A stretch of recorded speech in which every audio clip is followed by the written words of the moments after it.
This microphone is so good that if you get close to it, it can pick up your thoughts. And where are my thoughts today? Well, they're on something that is often neglected by most philosophies and often neglected within even Vedanta because there are so many other fascinating aspects of it. In fact, it is so fascinating that if you're like me, then sometimes you'll just get in a rabbit hole and just wanting to consume more and more and more. But the Upanishads actually articulate this when they explicitly say that to be attached to the material world is great darkness, but attachment to the spiritual world is even greater darkness. So, little sidebar to say, if you feel like you're getting attached to these fascinating, exotic concepts that you're not hearing anywhere else in your life, well, know that that can be a great attachment, a great darkness, even greater than pursuing wealth, because these deal with the permanent. Far more fascinating when you get into a groove with them than, I don't know, likes on social media. Again, slight sidebar to be careful with the attachment to the intellectual side, the scholastic side of this philosophy. We're not called to be scholars.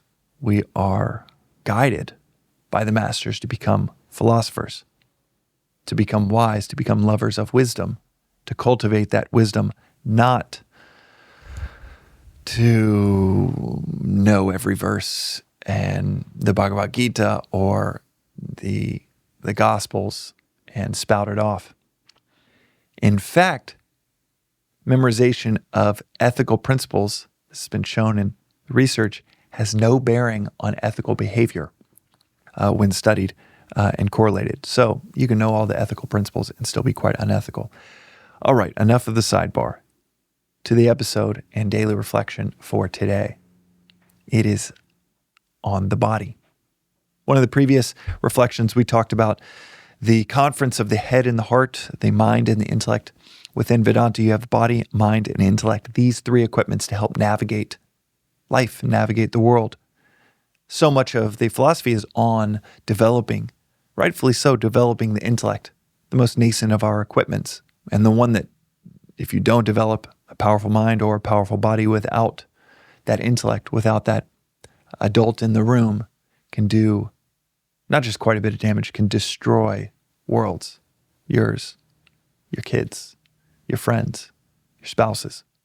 And there's the proper emphasis in that episode on needing to understand what you feel. The mind is what we feel. It's our likes, dislikes, our preferences, our emotions. The intellect is our capacity to discern, to guide the mind and the body, to decide. It's our ability to reason. What is the right thing to do here in this circumstance? That intellect does get the proper emphasis because that is the thing that, well, all the rest is either going to compound positively or compound negatively from. But the mind, that the emotions, feelings are extremely important as well. And there can be an overemphasis on the intellect over, say, the mind and our feelings and emotions within this discipline. So that episode is to call out the importance of feeling to understand. You can't just that is the definition of scholasticism, of reciting verses frontwards and backwards, but not knowing what they truly are, not truly understanding them because you don't feel them. Love cannot be just a concept that you think about. There must be a feeling to it. You can't just say, I identify with another, therefore I love them. You must feel that identification. Similarly, there can be an overemphasis on the mind and the intellect, in that conference of the mind and the intellect, the conference of the head and the heart, to use kind of a Western language. You should not repress or ignore your feelings. Similarly, we should never ignore our body. It is explicitly called out in the Upanishads to keep your body firm, to keep your limbs firm, because if you do not keep them firm, and this is what I love so much about this philosophy, because it talks about the body. Swamiji will often talk about the fact that he's had the same waistline for 60 years. And he's like, yeah, young people don't care about that. But older people, they'll find that fascinating. They actually will find that as a hallmark of someone that has their life put together, to have that same waistline for 60, 70 years. It's funny how much he will put on emphasis. He'll put in that in any bios, in an interview, or if he's giving some large talk, they'll mention that. And that emphasis on keeping the body firm. It's not a vanity thing. It's a practicality thing. In fact, Socrates famously said, "It's a shame for a man to grow old without seeing the beauty and the strength of which his body is capable." It is a shame to grow old and not see our physical capacities, what the body is capable of. Not just for whatever you're pursuing, but the usefulness within your community, and all the way down to when you neglect your body.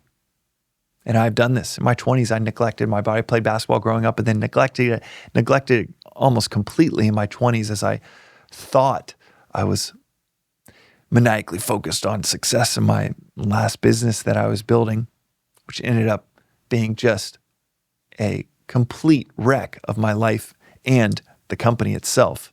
7 days a week, 12 hours a day, quote unquote, doing everything I thought I was supposed to be doing to give it the best chance of success.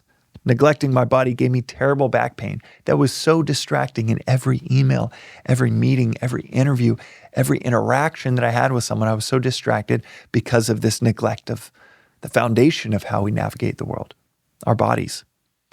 The Upanishads are very clear to develop a toned and firm body so that you can actually navigate the rest of your life properly, so that it's not a distraction with all of the higher ideals you might be pursuing. It doesn't get in the way, because this is a double-edged sword to neglect the body. Not only do we not see, as Socrates put it, the beauty and strength of what the body is capable of when we neglect it, but it also becomes a massive distraction, barrier to any mundane or profound goal that you might have. It is true we are not our bodies. Vedanta is very clear that you are not your body, you are not your mind, you are not your intellect, in the absolute sense. But in the relative sense, your vehicle can either accelerate you to where you want to go, or it can be a massive hindrance. So one of my favorite things about Vedanta is the explicit call. Never got this growing up Catholic. I never heard this explicit call. I would hear things like cleanliness is next to godliness, which I think is a Franklin term, Benjamin Franklin term. Or you'd hear things like your body's a temple. But just close your eyes and think about the cliche friar and what they look like versus a toned, firm, capable body.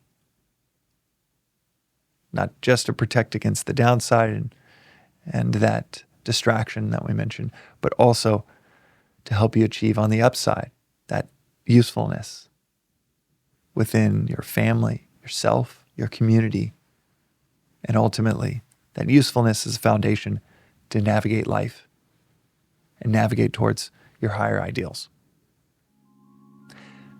That's today's reflection on the Daily Vedantic. We'll see you next time.